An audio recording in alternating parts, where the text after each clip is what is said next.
I'm not always the first to admit when I fuck up, but I fucked up.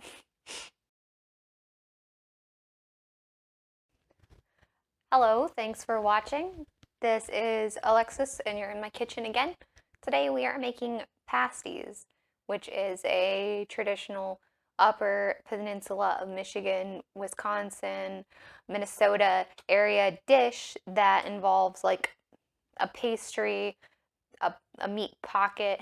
I don't know how to really describe it, so you'll just have to watch and see.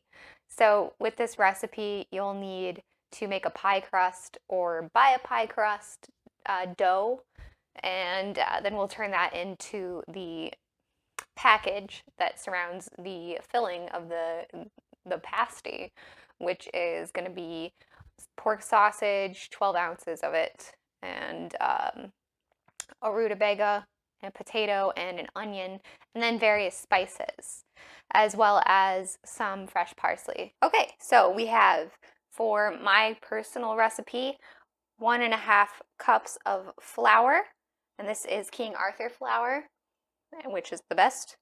And then I have a really messy, awful looking half cup of shortening, and then a cold stick of butter, growing less cold by the minute.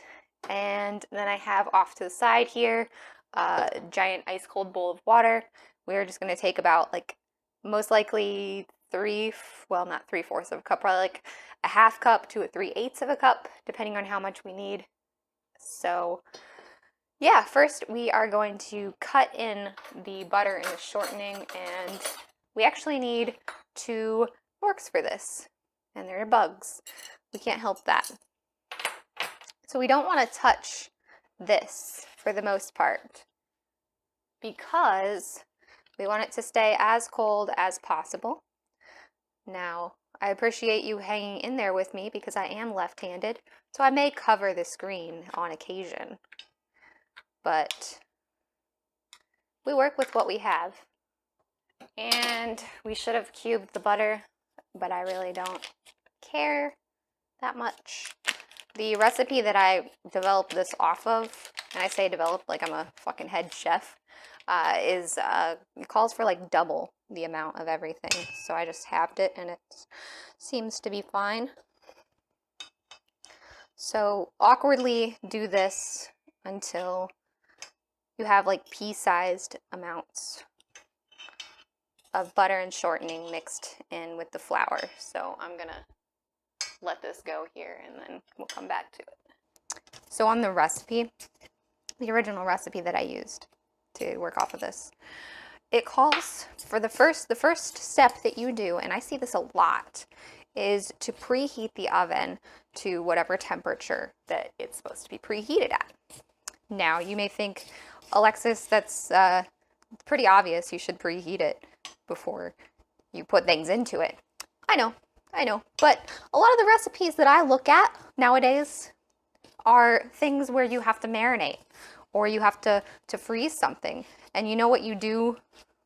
You know what happens when you freeze something? Time elapses. So for this recipe, for instance, the recipe itself calls to freeze this this dough for like 30 minutes to 2 hours. And so you're supposed to preheat the oven, and then the next step says to freeze this for that length of time. And I see that like with marinades for chicken and stuff, and it's so strange to me. It's just, I guess it's like a habit to put that part first, but honey, we know I mean, I really hope that people aren't preheating their ovens and letting that go for 2 hours, because that is dangerous. Okay, so this looks about how you want it to look for the most part.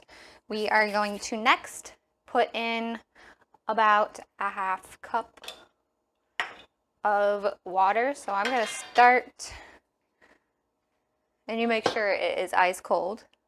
So I'm going to start with a 1/4 cup and put that in there, and then we're going to do like a little less than a whole 1/4 cup. We just don't want to over water it because that puts us in a worse position than if we underwater this dough.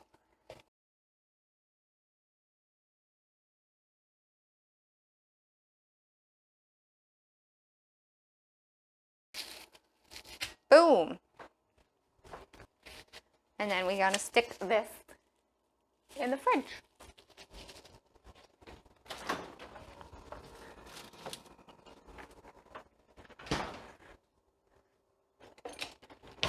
Okay, so first we are gonna want to peel the rutabaga. So rutabagas tend to cook a little bit slower than potatoes do. So they're a little bit more tough at the end, but provided that you cooked everything and you've cut this pretty small, it shouldn't matter too much.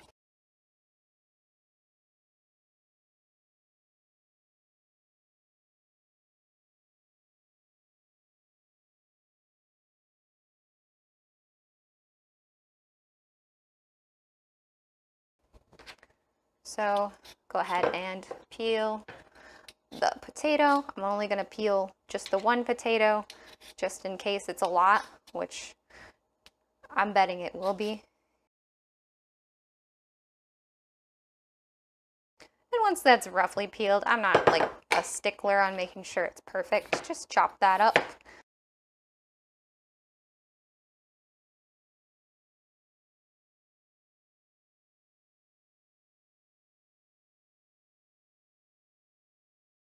So that's that.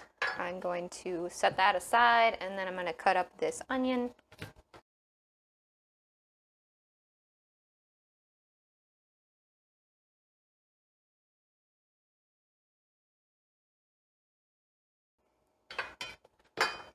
Okay, so that is what we want. Equal parts of everything. So I know a lot of people like to overuse garlic, but I'm not one of those people. I use generally whatever the recipe calls for or whatever I feel like I need, and I make it work. I'm almost out of black pepper, but I'm going to use black pepper till I run out. You can count the grinds if you want. I'm actually going to spritz a tiny bit of lemon juice, if I can find some, on the potato and rutabaga. Where the fuck is my lemon juice? There it is. So we've got minced garlic and black pepper. And I'm going to grind some salt. This is just like Himalayan salt. This is one of those things where you can't taste the final spice mixture unless you mix it up and dip your hand in it until it's cooked. So you really want to make sure that you've seasoned it well. Now I'm going to use a little bit of paprika and going to use some oregano.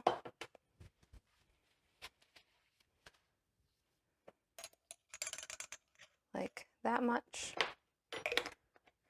About a teaspoon. And then I'm going to use some marjoram.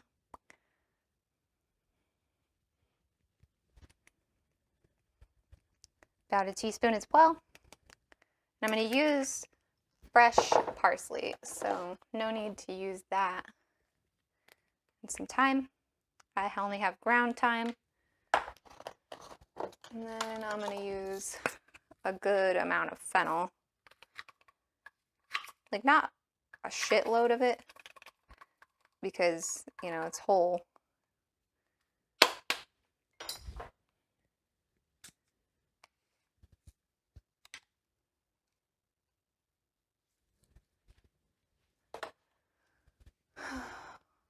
I adjusted the camera there, and then I'm going to use cumin.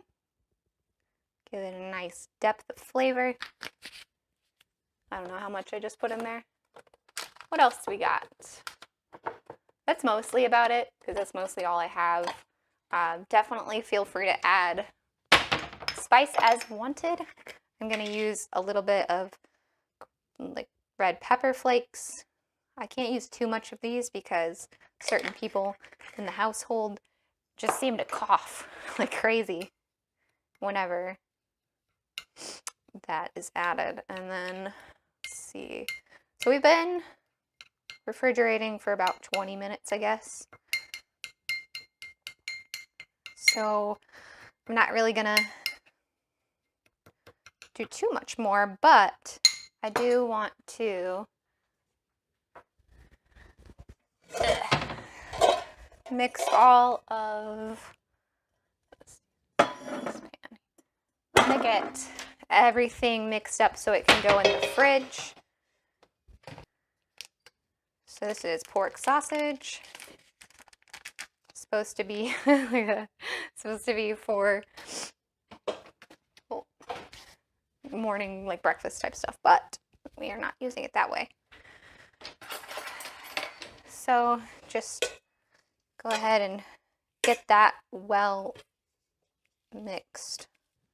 Okay, so we kind of got like a mash going on here. I'm gonna put half of the spice mixture over the top here. And then we're just going to dump all that in there.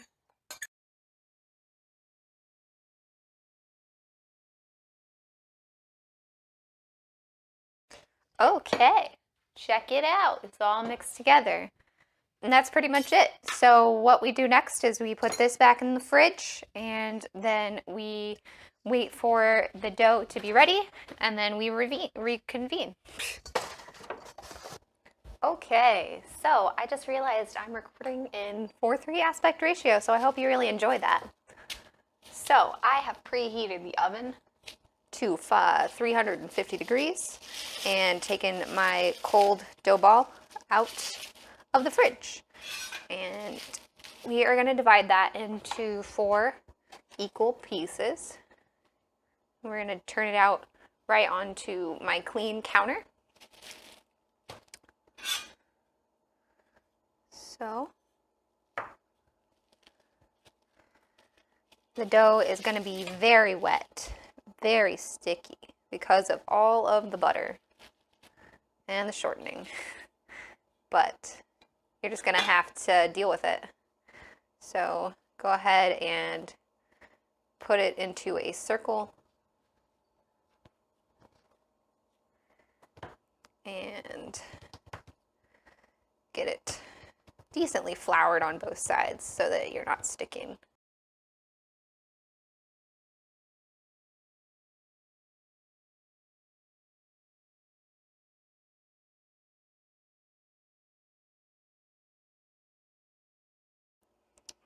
Okay, that's about as good of a circle as it's going to get. So now we are going to want to take out our mixture of filling if you haven't already. And I totally forgot to do the parsley, but that's okay. So you want to take part of the mixture and put it on half of the circle on one side. Okay, so now it's time for closing. So you're going to take the 1/2, bring it up and over that. Really try not to break the surface. If you do, just patch it.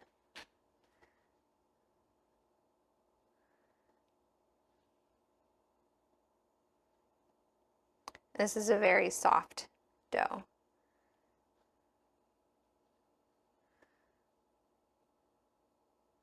This part doesn't have to look pretty, but if you are able to, without breaking it especially, definitely do a nice design.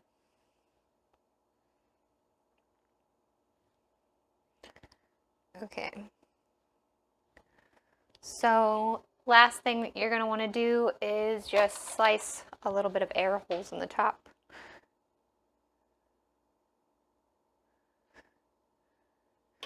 And if you were to do anything else fancy, now would be the time, like decorating it. We're just going to carefully peel it off the counter and put it onto the cooking surface. So there's our finished product. Sometimes people put egg wash, but I don't because I don't think that it really matters for my situation. So now I'm going to do the rest of them and then I'll show you the finished product. Bye! I'm not always the first to admit when I fuck up, but I fucked up. I overcrowded the pan and half of the crust melted. Not to mention that the recipe that I was working on, the crust was kind of meant for meat with less fat in it that renders out. So when the pork fat rendered out, it caused the the crust to deteriorate. So I tried to salvage and move 2 of the 4 that I'd made to a separate pan. It fell apart, of course. Like I tried to move them halfway through. So they look horrible, the 2 that I moved. So I'll let you see what they look like here.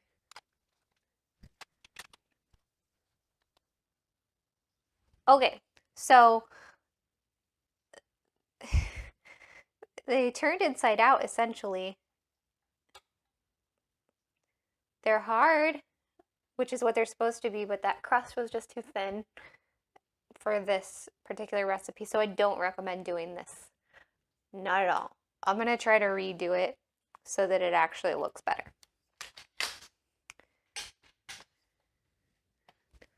So yeah, I'm gonna try to fix it in a later video, but this pasty recipe takes a lot of time, a lot of effort, and so you might not see that for a while. However, I will upload this one so you can laugh at me and my horrendous job at making pasties. So thanks for watching. This has been a failure of a cooking video. Bye.